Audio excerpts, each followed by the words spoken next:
All right, how's everybody doing? This is the Comic Samurai. I want to welcome you to my next video, and tonight we're going to be doing something a little bit different. We're going to be looking at comic books that have wraparound covers. These are comics that have one image that starts on the front cover and continues on to the back cover. And tonight's video was inspired by Comic Collector Geek. Let's go ahead and jump right in. First up, we got this Black Summer #3, put out by Avatar Press, and it sports a beautiful cover by Juan Jose Rip. He's one of my favorites. The way he draws perspective, I mean, look at the buildings in the background on this cover. I like that dynamic image. Oh, nobody can draw action scenes like he can, and this is a great one. Let's go ahead and move it on.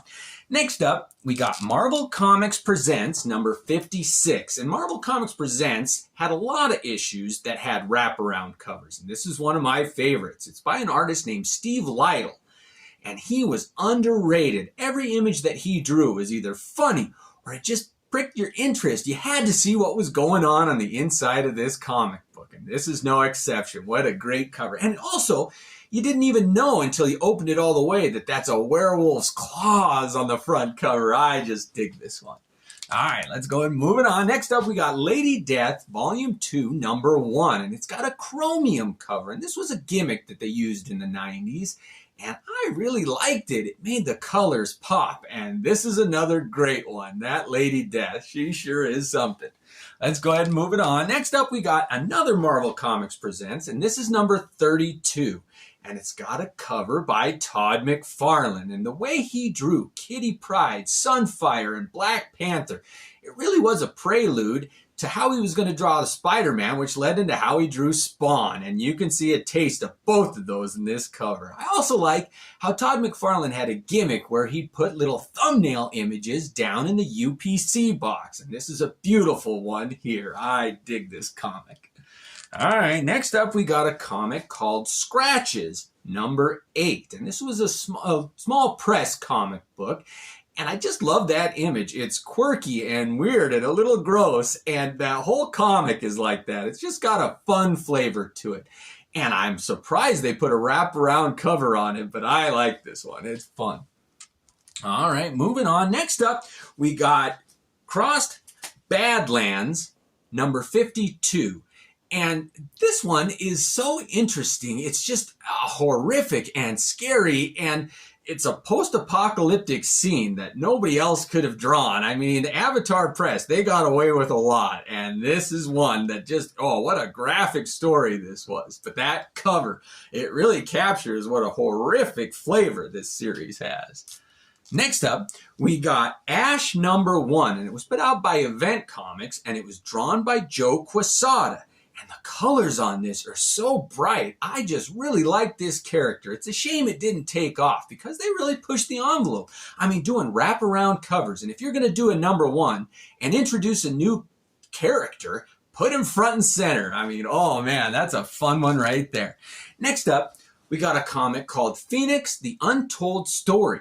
And this is kind of John Byrne's take on the Phoenix saga and how he thought it should have went. And this cover is really one of the most underrated John Byrne images that I've ever seen. I wasn't a big fan of just the front cover. I mean, it's kind of red and orange, only 2 colors. But when you open it up, all those colors and all the other X-Men are featured. I really think that this is one of the underrated John Byrne X-Men images ever printed. And they should make a poster out of this one. I think that's a great one.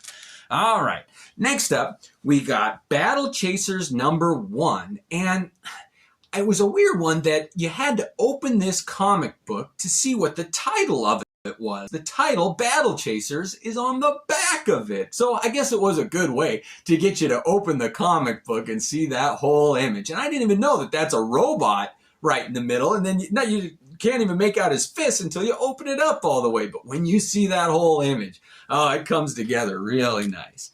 All right, next up, we got Frank Miller, RoboCop #7. And it's another image done by that Juan Rip. And man, does he do a great job. This series, if you like the first RoboCop movie, you'll really like this series. Frank Miller was trying to do some things, and There's a lot of social commentary in it, but the details in this, you can look at that Juan Jose Rip's art all day and just find different little details. And this cover is no exception. What a great one.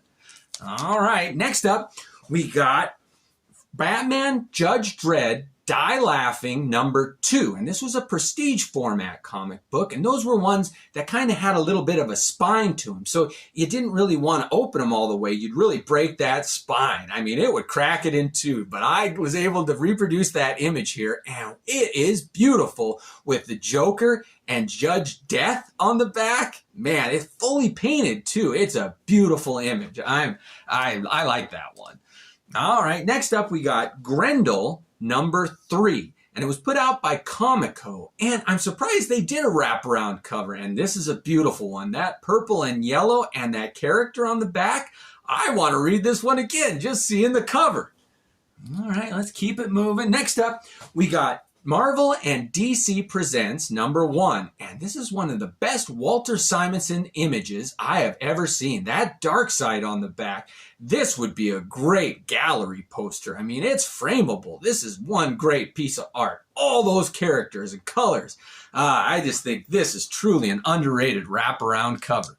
All right, now this is our, we only got a couple left, but I want to say that it's part 1 of this series, and the next ones are going to be more like this, horror and hot comic books, so stay tuned. But this is one called Caligula, Heart of Rome #5, and this series was one of the most horrific, just gory, graphic series I had ever read. I mean, you don't even get an idea of how bad it is until you open this comic, but the front just looks like a guy crawling on the ground, but when you open it the whole way, you find out that he's been cut in half and his entrails are dragging behind him. It really is a creepy comic book. All right, last one is a Frank Miller, Jeff Darrow team up.